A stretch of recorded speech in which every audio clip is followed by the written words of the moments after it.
The sun hung low in the sky, its golden light spilling through the windows of a cozy suburban house tucked at the end of a cul-de-sac. The neighborhood had a kind of quiet charm, with its neatly trimmed lawns, mailboxes standing like sentinels, and the occasional sound of children's laughter bouncing down the streets. It was the kind of place where people waved at each other out of habit, where everyone had a lawnmower and a gossip network, stronger than the local internet provider. Safe, predictable, almost boring. Inside the house, Sarah Green leaned against the kitchen counter, sipping her coffee from a mug that boldly declared, "Not before caffeine." The kitchen was warm with the smell of freshly baked banana bread cooling on the stove, a half-hearted attempt at meal prepping for the week. Her phone buzzed next to her, the screen lighting up with a message from a group chat she shared with her college friends. She glanced at it, smiling faintly at the meme someone had shared. They had a knack for making her laugh, even in the middle of her most mundane days.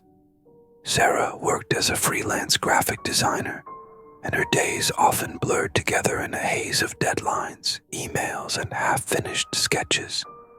Her workspace, a small corner of the living room, was cluttered with notebooks, a tablet, and a collection of pens she never seemed to put back in their holders. She told herself she'd clean it tomorrow. She'd been saying that for weeks. The morning had unfolded like so many others. The sound of her neighbor's lawnmower had been her alarm clock, as it often was on weekends. She'd shuffled downstairs in her slippers, fed her tabby cat, Luna, and spent a little too long scrolling through social media before finally convincing herself to start the day. The sun streamed through the windows, casting dappled patterns across the hardwood floors, and the faint hum of the washing machine in the background was almost soothing. By noon, Sarah had settled into her usual spot on the couch, with her laptop balanced precariously on her knees. Luna curled up beside her, purring softly, her striped tail flicking every so often. The sounds of life outside drifted in through the slightly open window. A dog barking in the distance, the low rumble of a car passing by, and the faint chatter of her neighbor's kids playing some invented game that involved a lot of shouting. She had just wrapped up a video call with a particularly indecisive client, one of those who couldn't tell you what they wanted but knew exactly what they didn't want, when her phone buzzed again. It was a message from her younger brother, Nate. "Nate. Hey, are we still on for dinner tomorrow? Mom's expecting us at 6. She smirked. Nate always texted like he was confirming a business meeting. She quickly typed back a response. "Sarah, yeah, I'll be there. Don't forget to bring the wine or Mom's never going to let you hear the end of it." Setting the phone down, she stretched, letting out a small groan as her joints cracked. She glanced at the clock on the wall, surprised at how quickly the hours had slipped by. Her stomach growled, reminding her she hadn't eaten since breakfast. She debated ordering takeout, but decided to heat up some leftover pasta instead. The microwave hummed as she leaned against the counter, staring out the window at the quiet street. The light outside had shifted, the soft golden hue of morning giving way to the pale blue of early afternoon. A slight breeze rustled the leaves of the oak tree in her front yard, and a single crow perched on the telephone wire, its black feathers gleaming in the sunlight. For a moment, Sarah let herself get lost in the small, peaceful details of the day, the kind of details she often overlooked. When the microwave beeped, she jumped slightly, laughing at herself for being so jumpy. She grabbed her plate and settled back on the couch, Luna eyeing her meal with the kind of focus only a cat could muster. She gave the cat a piece of chicken, knowing it was easier than dealing with her persistent stares. It was an ordinary day in every sense of the word. The kind of day Sarah might forget entirely in a week, lost in the blur of all the other ordinary days. And yet, as she sat there, fork in hand, she felt a strange twinge of something, a fleeting, almost imperceptible sensation, like the faintest tremor in the fabric of her otherwise unremarkable routine. She shook it off quickly, blaming it on the stress of deadlines and an overactive imagination. The day carried on, quiet and uneventful, but somewhere in the back of Sarah's mind, the thought lingered, like the faintest whisper of a storm on the horizon. The rest of the day drifted by in a haze of small, insignificant moments. Sarah finished her lunch, cleaned up the kitchen, and made a half-hearted attempt to tackle some chores she'd been putting off. She vacuumed the living room rug, reorganized a cluttered shelf, and even started a load of laundry she knew she'd probably forget to take out before bed. It felt good to keep busy, to move through the motions of productivity, even if her mind wasn't fully engaged. By mid-afternoon, the sun had shifted again, casting long shadows across the neighborhood. The golden light softened, stretching through the blinds and tracing faint patterns on the walls. Sarah's house felt unusually quiet now, the kind of quiet that made her pause and take notice. Luna had disappeared to one of her usual hiding spots, likely napping under the bed or curled up inside the closet. The washing machine had stopped, leaving nothing but the faint hum of the refrigerator and the occasional creak of the old house settling. She sat down at her desk, ready to dive back into her work. A new project had come in the day before, a logo redesign for a small bakery downtown. It wasn't anything groundbreaking, but Sarah liked projects like this. Simple, straightforward, and oddly comforting in their familiarity. She opened her sketchbook, letting her pencil glide across the page in soft, deliberate strokes. The sound of the graphite scratching against the paper was almost meditative, grounding her in the moment. But after a while, she found her focus wavering. Her eyes drifted toward the window, drawn to the way the light outside had dimmed ever so slightly. The sky was still bright, but there was a coolness creeping in, a faint shift in the atmosphere that made her shiver despite the warmth of the room. It wasn't unusual for the weather to change so subtly, she told herself that, but for some reason, she couldn't shake the feeling that it was significant in a way she couldn't quite articulate. She stood up, stretching her legs, and wandered over to the window. The street outside was as still and uneventful as ever. The neighbor's car sat parked in the driveway. The kids' bikes lay tipped over on the grass, and a few stray leaves danced across the pavement in the breeze. Everything looked perfectly normal. And yet, Sarah found herself lingering at the window longer than she intended, her eyes scanning the quiet scene as if she expected to find something out of place. Her phone buzzed on the desk behind her, jolting her out of her thoughts. She turned back and picked it up, relieved to find a text from Nate. Nate, don't forget to save me a slice of that banana bread. Mom mentioned it on the phone earlier. Guess you're the favorite now. Sarah rolled her eyes, her fingers flying across the screen as she typed out a response. Sarah, pretty sure I've always been the favorite. But fine, I'll save you some. Just don't bring cheap wine tomorrow. She set the phone down and glanced at the time. It was nearly 5, and the afternoon light had softened further, casting everything in a pale, muted glow. She thought about stepping outside, maybe taking a short walk before the sun dipped below the horizon. It was something she used to do more often, an easy way to clear her head and break up the monotony of her days. Lately, though, she'd fallen out of the habit.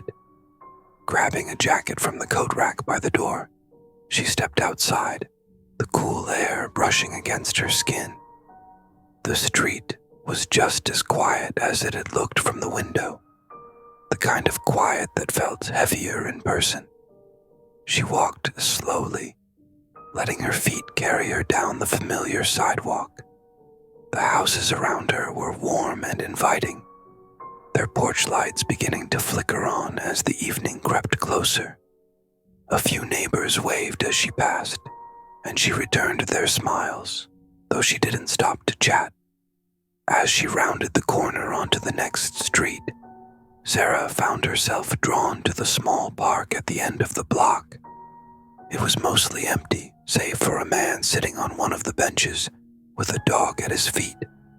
The dog barked once, sharply, but quieted when the man patted its head.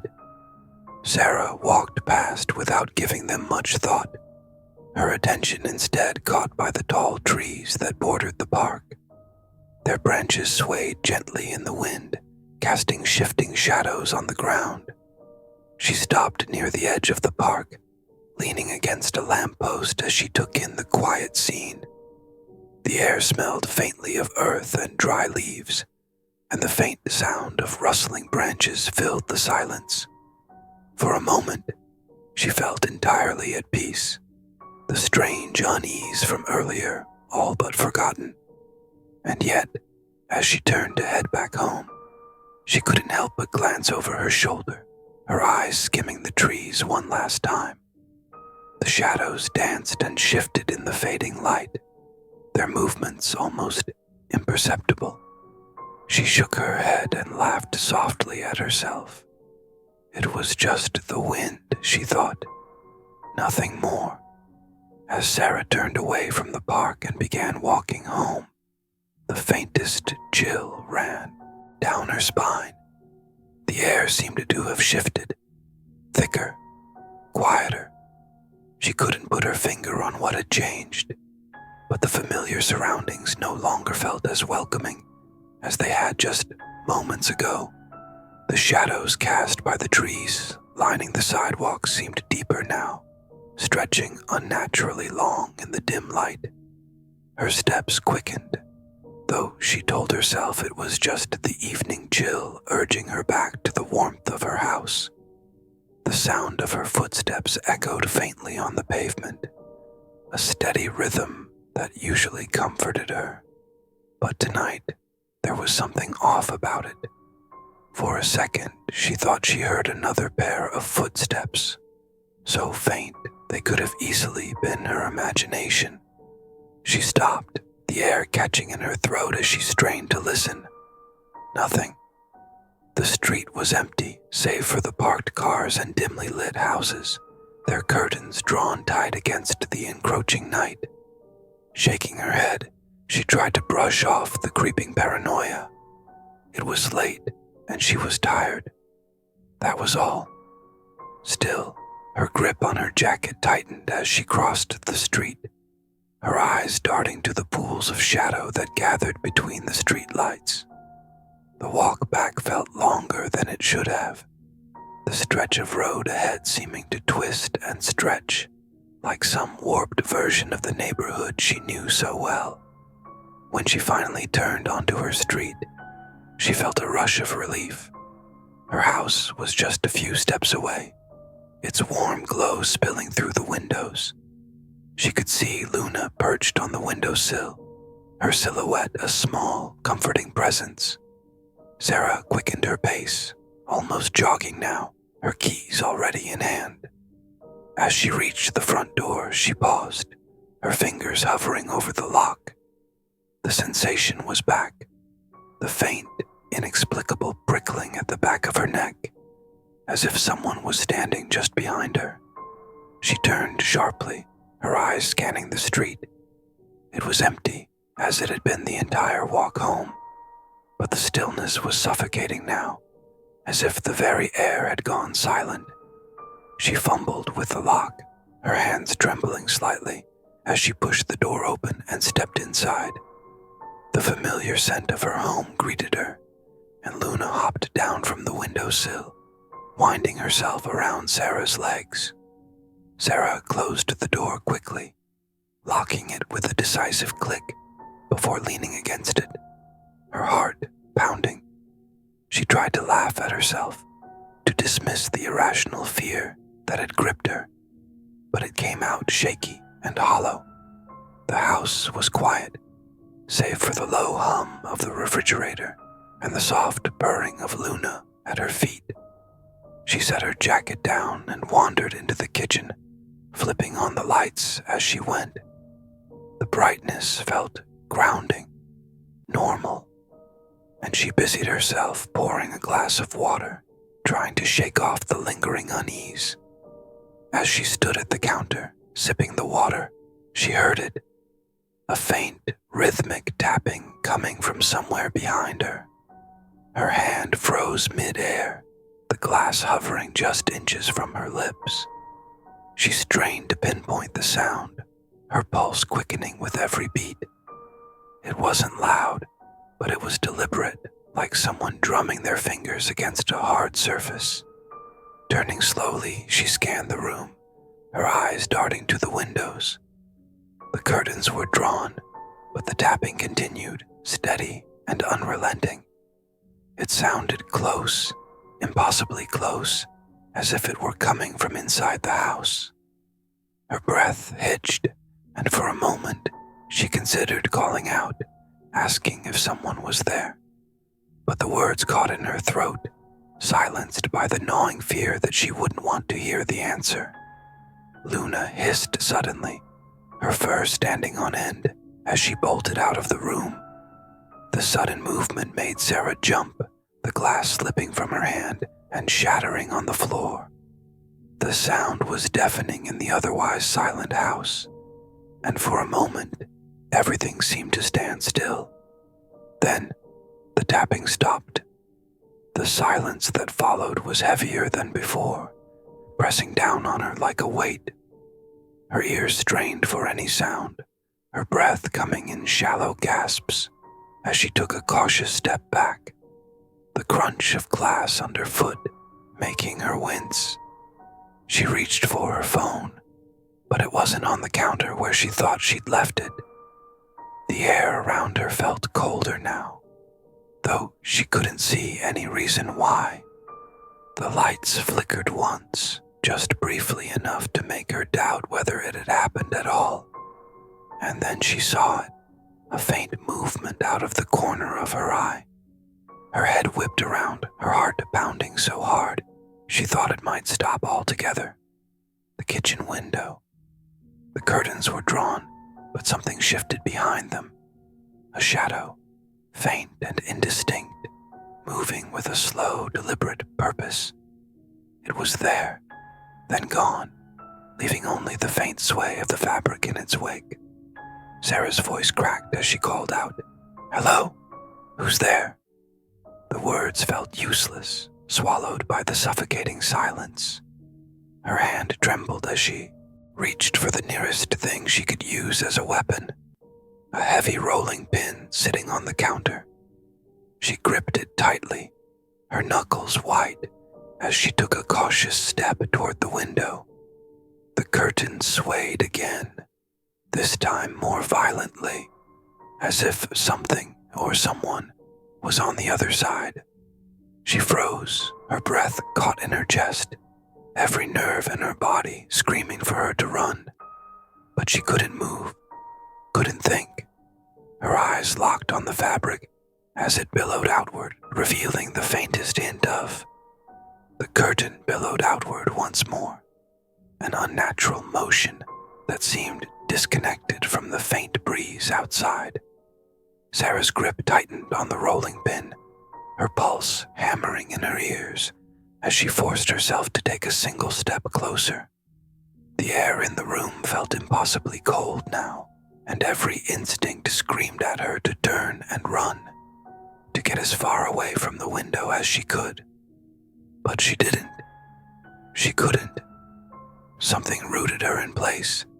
A strange, primal curiosity mingled with her terror. She reached out with her free hand, fingers trembling as they brushed against the edge of the fabric. For a split second, everything in the house went silent. No hum of the refrigerator, no creaks of the old floorboards, not even the faint sound of her own breathing. Just silence, heavy and absolute. And then she yanked the curtain back. The window was empty. There was nothing there but her own pale reflection, wide-eyed and trembling, staring back at her. She blinked, her breath catching, as she leaned closer, her reflection shimmering faintly in the dim light. It looked wrong somehow, though she couldn't place why. The face was hers, the movements mirrored hers exactly, but there was a hollowness in the eyes, a flicker of something alien. A sudden, sharp knock at the front door shattered the silence. Sarah jumped, the rolling pin slipping from her grasp and clattering to the floor. The sound echoed through the house, far too loud in the stillness. Her heart pounded as she turned toward the hallway, every nerve in her body alight with panic. The knock came again, louder this time, insistent. For a moment, she stood frozen, staring down the dimly lit hall. The door seemed impossibly far away, the space between her and it stretching endlessly. She took a hesitant step forward, then another, her breath shallow as she reached the end of the hallway. The peephole loomed in front of her, and she hesitated, her hand hovering over the doorknob. She pressed her eye to the tiny glass circle, her pulse thundering in her ears. There was no one there. The porch light flickered faintly, illuminating the empty stoop and the quiet street beyond. Sarah exhaled shakily, her hand trembling as she reached for the lock. She paused, her fingers grazing the cold metal, and something made her glance down. Her breath caught in her throat. There, at the base of the door, was an envelope. It hadn't been there when she came inside. She was certain of it. She knelt slowly, her hand shaking as she picked it up. The paper was thick and slightly rough, like something handmade, and it bore no markings, no name, no address, nothing to indicate where it had come from. Turning it over, she found it sealed with a dark, waxy substance, pressed into a crude, unfamiliar symbol.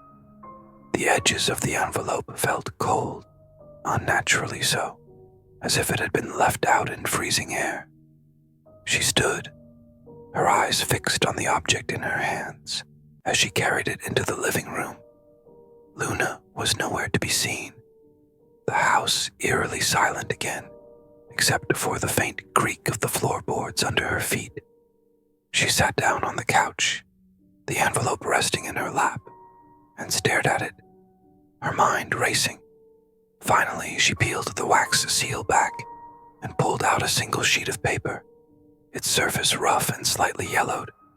The handwriting was strange, angular, sharp, almost frantic, but it was clear enough to read. 4 words scrawled in dark ink. "You are not alone." Sarah's breath hitched as she read the words, her fingers gripping the paper so tightly it began to crumple. A faint sound came from the kitchen, soft but distinct, the rhythmic tapping she'd heard earlier. She froze, her eyes darting toward the doorway. The sound grew louder, sharper, as if something was deliberately trying to draw her attention. And then it stopped. The silence that followed was unbearable, pressing down on her like a weight. She turned slowly toward the window, her heart pounding, and for a split second, she thought she saw it again. The shadow, faint and shifting, moving just beyond the glass.